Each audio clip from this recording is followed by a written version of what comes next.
What's good? It's your boy Fanon.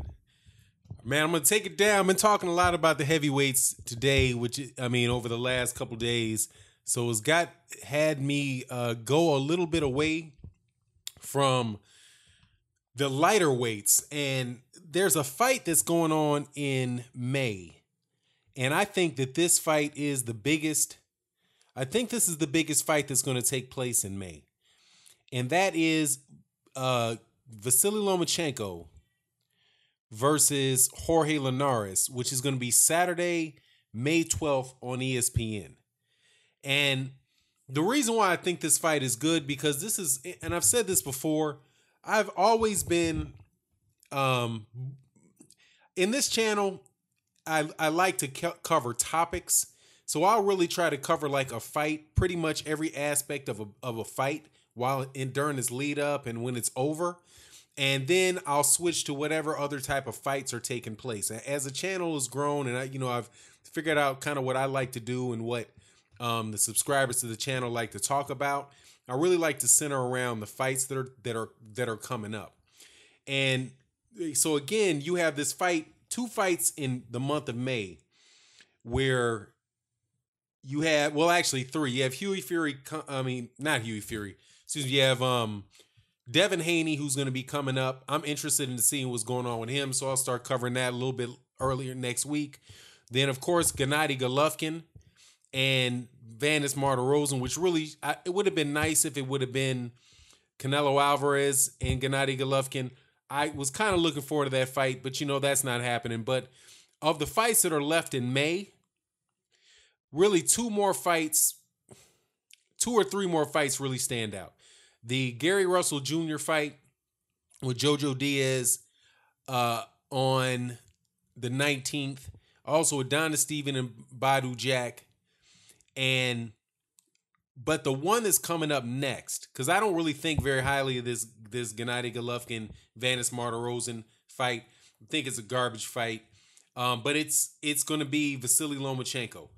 Now, while I talked about Vasily Lomachenko in the past, I've always been kind of, critical of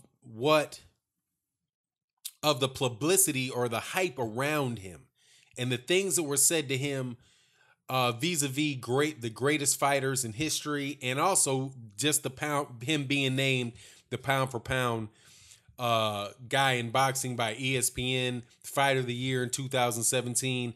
I vehemently disagreed with that because of what he had actually accomplished in the ring in 2017. And I don't personally believe that an eye test for somebody is what necessarily will, should get them the type of accolades and recognition that Bob Arum was angling for him to get. But what's coming up with Jorge Linares, in my opinion, is really the first step for him to back up a lot of the talk that's been going on around about him for the last several years. And I'll explain that why. And honestly, it's also leading up to what I think will eventually be a chance for him to unify at 135 pounds and a road forward for him. However, he's got a guy in front of him in Jorge Linares that has a chance to overturn that apple cart. So before I get into that, and I didn't do this during the last video, I'm going to, we're definitely going to have a live stream later today. I hope that you subscribe and hit the bell icon so that you can get notified of when we have the live stream, because that's really the best way to have, real-time conversations with myself and other boxing fans that love the sport of boxing. We have a very mature audience for the most part. And so I hope you would accept my invitation to attend. Also, I want to thank everybody that donated in the super chat and the and Venmo and the Patreon patrons. Thank you very much. You guys really make it a lot easier to support the causes that this channel is established to support. So once again, man, thank you guys very much, and I hope you attend the live stream.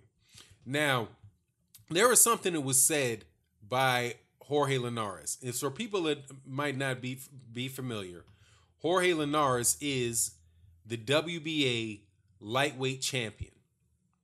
And what he said about Vasil Lomachenko a few days ago was that, in essence, that Lomachenko's lost before. So if somebody that's lost before, somebody's beaten him before, why can't I beat him? So, and that is something that is hanging over the head or hanging on the record of Vasil Lomachenko, that it can't go away. It's not going to go away until he accomplishes something that you really can't question. And for me, it was easy to question fights against Miguel Mariaga, Jason Sosa, Guillermo Rigondeaux, who moved up 2 weight classes. In 2017, Vasil Lomachenko only fought one guy at 130, who was actually a 130 pounder, and that was Jason Sosa. I've personally believed the other 2 guys was Miguel Mariaga, coming off of a loss at a smaller weight class, and also Guillermo Rigondeaux, who had fought, I believe, 2 rounds. I believe he fought 2 rounds in 2 years, and he was moving up 2 full weight classes, probably 3 weight classes, because I think he was a small 102. I think he's a small 122 pounder. If you look at him in what he looked like in the ring, versus some of the guys that he had fought at 122 pounds lately, those guys were much, much bigger than him at 122 pounds. So I think that really he's a 118 pounder that couldn't get a fight at 118 pounds, couldn't get a fight at 122 pounds, couldn't get a fight at 126 pounds. So he had to do kind of like Kasim Uma, and go up multiple weight classes in order to get a shot at not a shot at a title, but to get a shot at him getting a major payday, getting long, while he's getting a little long in the tooth. But with the fight that's going on with what Lomachenko can do moving forward, I think that this Jorge Linares fight, for me, depending on how it goes, can start to answer some questions for me, because he'll be able to back up his second. Because to me, Vasil Lomachenko's best win, and it's a very good win in my opinion, is against Gary Russell Jr. Right? So Gary Russell Jr. to me was a good win. Very good win. And I think it's his best win. The second best win I could say would probably be Nicholas Walters. But Nicholas Walters is coming off of a layoff, sitting on the shelf by got sat on the shelf by Bob Arum. Didn't get any tune-up fights, any warm-up fights to get in there with Vasily Lomachenko, and the fight turned out like the fight turned out. However, it's still a win, so a win is a win, but still, it's just to me, when you start talking about somebody being the best pound-for-pound fighter in the world, and you have guys that have, you have even guys like Alexander Usyk, right? And what he's doing at the cruiserweight, in the cruiserweight division, just through the World Boxing Series, right? Or you have guys like, the obvious one for me is Terrence Crawford. Terrence Crawford unifying a division at the 140-pound division. He's also beaten several. I do believe he's beaten at least 1 Olympic gold medalist, if not 2 Olympic gold medalists. But I know for sure Felix Diaz was an Olympic gold medalist. He won belts at 135. He won all the belts at 140.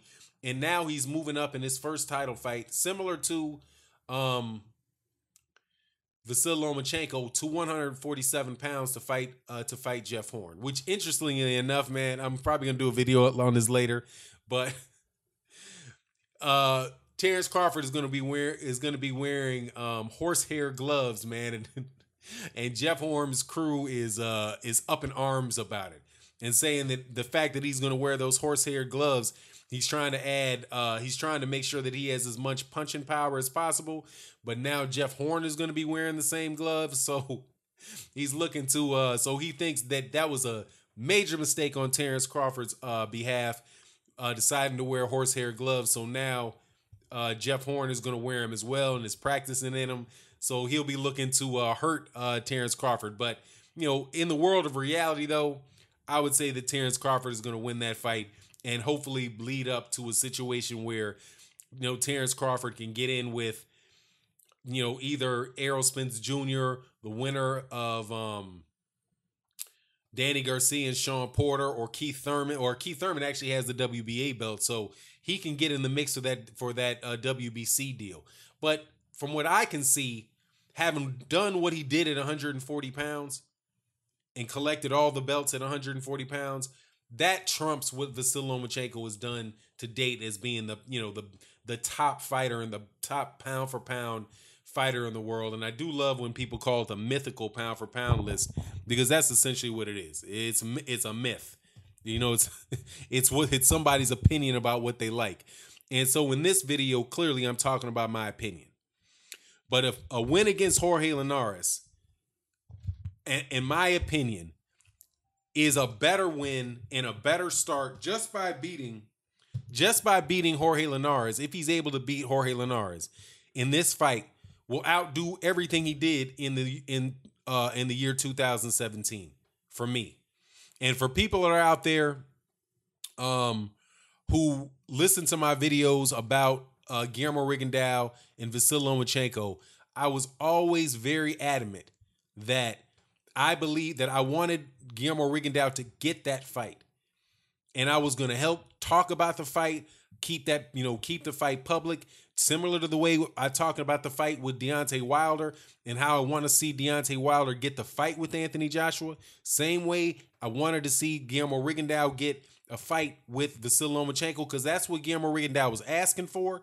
And that was the only realistic way that he was going to be able to get a good payday, because he had been blackballed for so long, right? So when I'm saying this about Vasyl Lomachenko now, I'm saying that this in the lightweight division, number one, because I do believe his weight and at least his last gold medal that he won was at 132 pounds. And he turned pro at 126 pounds at 25 years old.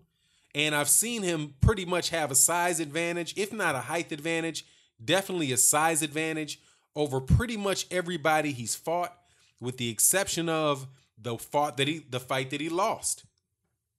And that was against Orlando Salido. And that loss doesn't go away easy. When you're 11-1, you still got that one. And it's readily apparent that he's not going to get that they're not going to do a rematch with Orlando Salido for one reason or another. Right at this point in time, I'm kind of with Vasyl Lomachenko on the fact that that fight at this point in time is really not going to prove a lot.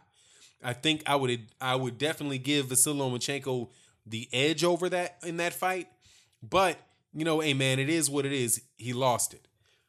But at lightweight, you have the title holders in lightweight, or Mikey Garcia, Jorge Linares, Robert Easter, and Ray Beltran.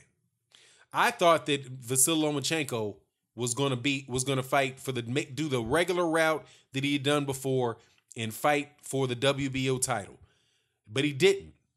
He went on ahead and picked Jorge Linares.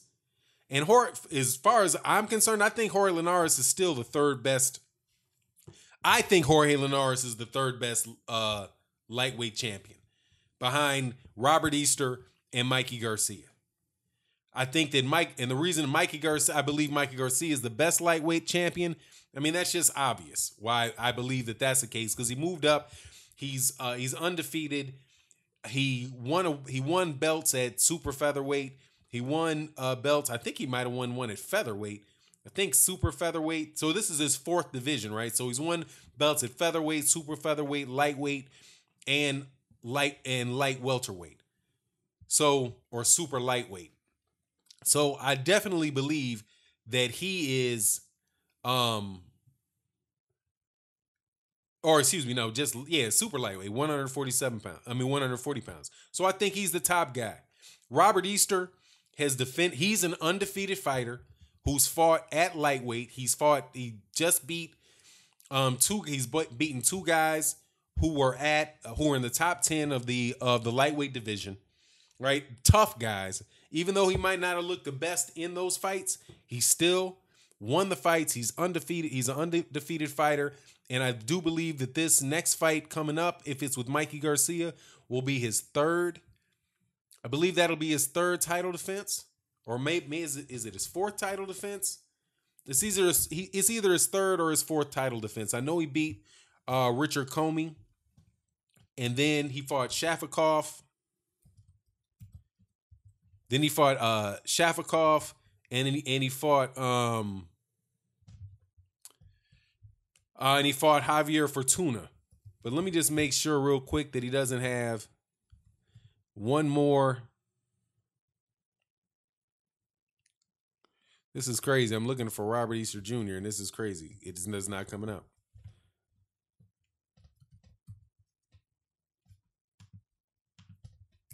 Yeah, but I believe that it's either his third.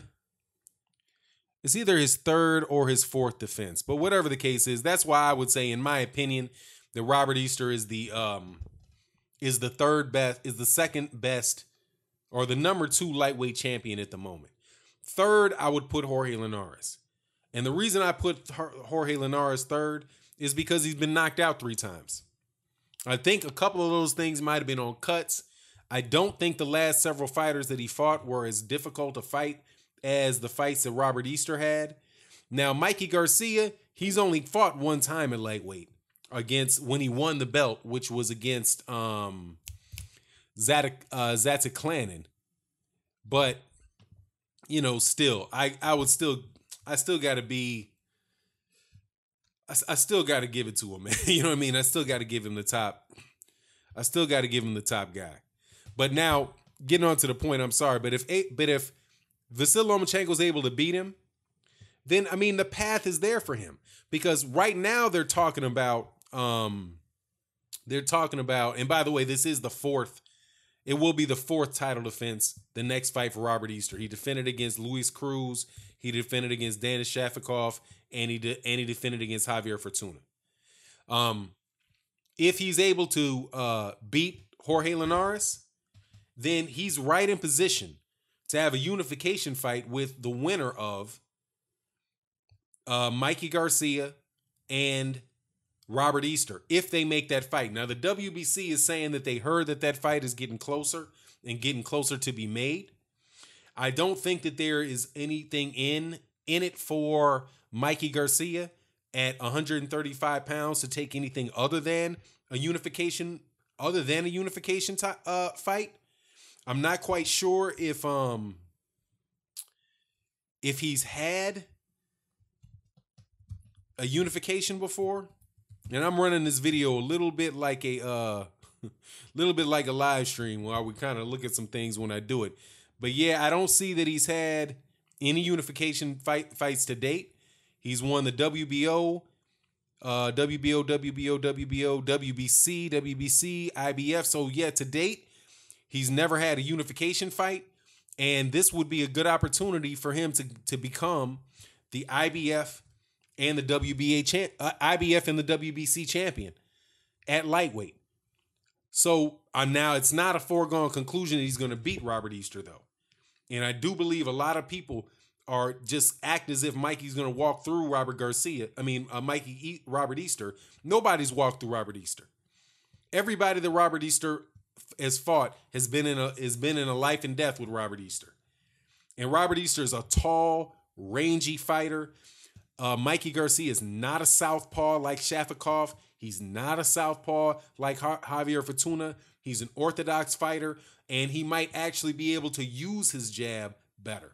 I don't think that Mikey Garcia really is a natural 140, but Mikey Garcia's got a little bit of pop on him. So we'll see what happens with that fight. But then the Linares, but now that the other fight with Linares and Lomachenko, if Lomachenko's able to get out of that and then beat the winner of Mikey Garcia and Robert Easter, that right there puts him in a situation where he can do what nobody other than maybe Usyk will be able to do this year, which is to unify the belts, because that just leaves him. He's going to fight in May. If he fights again in July, even if he unifies with Ray Beltran in June, that leaves a fight towards the end of the year, November timeframe, somewhere around there, to fight. Oh, excuse me. So So say he fights in July, that allows him towards the end of the year in December, November, December, he could be ready to go to fight a unification fight, either with a final unification fight, either with the Mikey Garcia, Robert Easter, or Beltran, which honestly, in my opinion, should have been Moses, but it is what it is, man. But anyway, that's why I'm saying that I think that this year can be a great year for Vasyl Lomachenko, and I'm looking forward to seeing what happens. And with that, I'm out.